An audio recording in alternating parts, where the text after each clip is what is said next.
'Cause this is my legacy. Hai, selamat datang ke Legacy.tv. Mari saya bacakan daripada Injil Markus bab yang pertama ayat ke-32 hingga ayat ke-34 dan saya akan bacakan daripada AVB Alkitab versi Borneo. Apabila malam menjelang, semua orang sakit dan orang yang dirasuk roh iblis dibawa kepada Yesus. Semua penduduk kota berhimpun di hadapan pintu itu.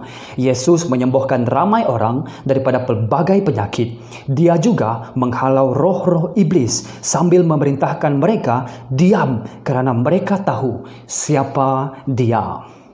Apabila kita melihat daripada ayat yang ke-32, apabila malam menjelang, ini disebabkan oleh masa bagi orang Yahudi pada masa itu ialah kalau daripada 6 petang hingga ke 6 petang yang seterusnya, itu dikira sebagai satu hari. Dan berbeza dengan kita mengira waktu dengan jam 12 hingga ke jam 12 yang seterusnya, kita melihat itu sebagai satu hari. Tapi bagi orang Yahudi, jam 6 itu menentukan daripada jam 6, katakan hari ini ialah hari Rabu dan Rabu berakhir pada jam 6 petang nanti, dan selepas jam 6 1 minit petang macam tu, itu sudah dikira sebagai hari Khamis. Dan begitu juga saya pernah dengar yang orang cakap malam Jumaat. Malam Jumaat ialah malam iaitu pada selepas pukul 6 hari Khamis, 6 petang hari Khamis, dan 6 petang 1 minit pada hari seterusnya itu dikira sebagai Jumaat. Jadi menjelang petang selepas habis Sabaf,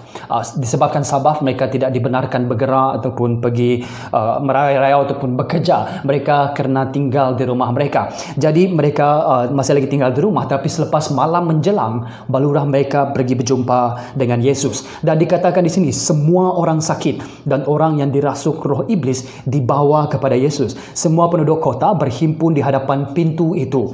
Ini kalau kita lihat dalam Markus bab yang pertama ayat ke-28, selepas Yesus mengusir roh-roh jahat ataupun roh-roh iblis di Saumaah ataupun di rumah ibadat, ini yang terjadi dalam Markus bab yang pertama ayat ke-28. Dengan demikian kabar tentang Yesus segera tersebar ke seluruh Galilea. Jadi Yesus, apa yang Yesus lakukan itu ianya menjadi terkenal dan orang ramai mulai menunggu dan ingin pergi berjumpa dengan Yesus. Oleh itu kalau kita lihat dalam ayat yang ke-33 ini, semua penduduk kota berhimpun ataupun majoriti orang berhimpun di pintu, di hadapan pintu itu. Dan ini kita melihat Yesus berada di rumah Simon pada masa itu apabila Yesus menyembuhkan ibu mertua Simon. Jadi mereka datang pergi ke rumah Simon di mana Yesus berada, dan mereka pergi berjumpa dengan Yesus supaya Yesus boleh menyembuhkan mereka dan juga Yesus menghalau roh-roh iblis di kalangan mereka yang merasuki mereka. Dan ayat yang ke-34, Yesus menyembuhkan ramai orang daripada pelbagai penyakit. Dia juga menghalau roh-roh iblis sambil memerintahkan mereka diam kerana mereka tahu siapa Dia. Dan ini persoalan yang saya ingin kongsikan kepada kita dalam video ini. Kenapa Yesus menyuruh roh-roh iblis ataupun roh-roh jahat ini diam, sedangkan mereka tahu siapa Yesus? Mereka tahu siapa Yesus yang sebenar. Kalau kita lihat contohnya, salah satu yang mereka beritahu tentang Yesus, mereka kata dalam Markus bab yang pertama ayat yang ke-24, apa yang kau hendak buat kepada kami, hai Yesus orang Nazaret? Adakah engkau hendak membinasakan kami? Aku tahu siapa engkau ini. Engkau yang suci daripada Allah. Kalau kamu mau tahu teologi yang paling tepat, itu diceritakan oleh roh-roh jahat dan juga roh-roh iblis. Mereka berkata bahawa Yesus, kami tahu siapa engkau. Engkau ialah yang suci ataupun orang yang kudus yang datang daripada Allah. Dan itu kesaksian mereka. Tetapi kenapa Yesus memerintahkan mereka untuk diam? Sedangkan apa yang mereka katakan, sedangkan kesaksian yang mereka katakan tentang Yesus, itu ialah Yesus yang sebenarnya. Kenapa Yesus suruh mereka diam? Sekurang-kurangnya ada 4 sebab yang saya perhatikan melalui pengajian yang saya lakukan. Yang pertama ialah kerana authority. Apa yang saya cuba maksudkan? Begini, apabila Yesus menyuruh roh-roh jahat ataupun roh-roh iblis untuk diam, Yesus ingin menunjukkan authority Dia. Authority Dia ialah Dia mempunyai kuasa ke atas roh-roh iblis. Dan roh-roh iblis, malah roh-roh iblis akan tunduk kepada Yesus. Ini menunjukkan bahawa Yesus mempunyai authority. Firman Dia benar, firman Dia hidup, sehingga roh-roh jahat pun juga takut. Jadi ini untuk menunjukkan bahawa Yesus ada authority. Yang kedua ialah tentang identity. Begini, Yesus sebagai Mesiah ataupun Kristus, dia mahu orang tahu yang Yesus ialah yang kudus datang daripada Allah, ataupun Yesus ialah Mesiah ataupun Kristus yang telah dinubuat dalam perjanjian lama. Dengan orang melihat, dengan mendengar firman yang datang daripada Yesus sendiri, dan juga dengan melihat bukti yang Yesus tunjukkan melalui perbuatannya. Itu apabila kita mendengar firman Yesus dan juga kita melihat perbuatannya, Yesus mahu kita buat conclusion sendiri bahawa Yesus ialah Kristus, bahawa Yesus ialah Mesiah yang telah dinubuat dalam perjanjian lama. Jadi dengan apabila roh-roh jahat ataupun roh-roh iblis bersaksi tentang Yesus, kesaksian mereka akan menyebabkan orang premature. Mereka kurang tahu sangat tentang Yesus. Malah mereka mungkin belum lagi mendengar Yesus sendiri. Mereka belum lagi mengkaji Yesus sendiri. Mereka belum lagi mengenal Yesus sendiri. Yesus mahu kita mengenal dia melalui firman dan juga perbuatannya.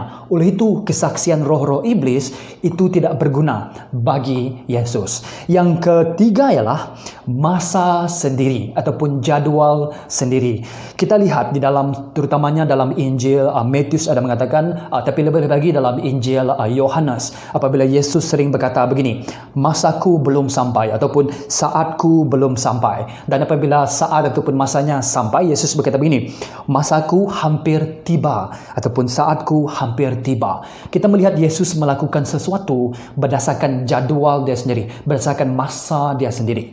Tetapi dengan apabila roh-roh jahat dan juga roh-roh iblis dengan berkata bahawa, oh Yesus, kami tahu siapa engkau, dan berkata kepada orang lain yang ini ialah yang maha kudus yang datang daripada Allah, apa yang terjadi ialah iblis mahukan jadual dia mengikut jadual dia sendiri. Tetapi Tuhan Yesus mahu kita mengenali dia berdasarkan jadual yang dia sudah tentukan daripada masa dahulu. Yesus berkata, masaku sudah sampai, masaku hampir tiba. Jadi bukan menggunakan masa jadual waktu iblis, tetapi menggunakan jadual waktu Yesus sendiri.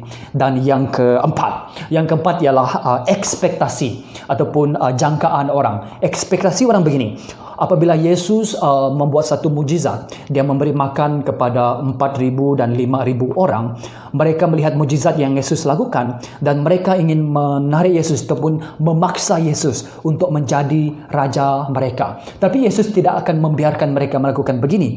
Kenapa? Kerana ekspektasi orang apabila mereka mendengar tentang Yesus, mereka mahu Yesus menjadi raja mereka dari segi politik, mengembalikan kegemilangan Raja Daud pada masa dulu. Tetapi ini bukan ini ekspektasi orang.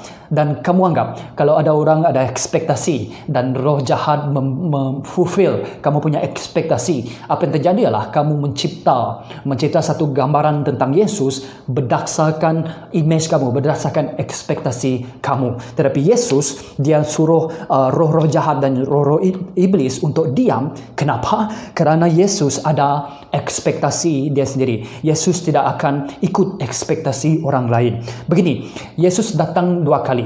Yang pertama ialah untuk mati di kayu salib bagi dosa manusia. Ini harus dahulu yang kita lihat. Sebagai orang Kristian, kita percaya bahawa Yesus memang datang, tetapi datang yang pertama kali untuk mati di kayu salib. Tetapi bagi orang pada masa itu, ekspektasi mereka boleh, kalau Yesus ialah yang maha kudus, kalau Yesus ialah Kristus dan Mesiah, mereka harus menjadi raja kami secara politikal dan juga secara fizikal. Tetapi itu bukan apa tujuan Yesus datang. Yang pertama ialah datang untuk mati di kayu salib bagi dosa manusia, supaya kita beroleh pengampunan daripada Tuhan dan kita mendapat kebenaran ataupun righteousness daripada Tuhan, justification dan sebagainya. Hanya apabila Yesus datang kali kedua, barulah Yesus datang untuk memerintah dan datang dengan penuh kemuliaannya. Jadi ini 4 perkara kenapa Yesus memerintah roh-roh iblis untuk diam. Yang pertama, kerana authority Yesus. Yang kedua, kerana identity Yesus. Yang ketiga, kerana Yesus ada masanya yang sendiri. Dan yang keempat, ialah ekspektasi Tuhan berbeza dengan ekspektasi manusia. Oleh itu, roh-roh iblis, roh-roh jahat, diam.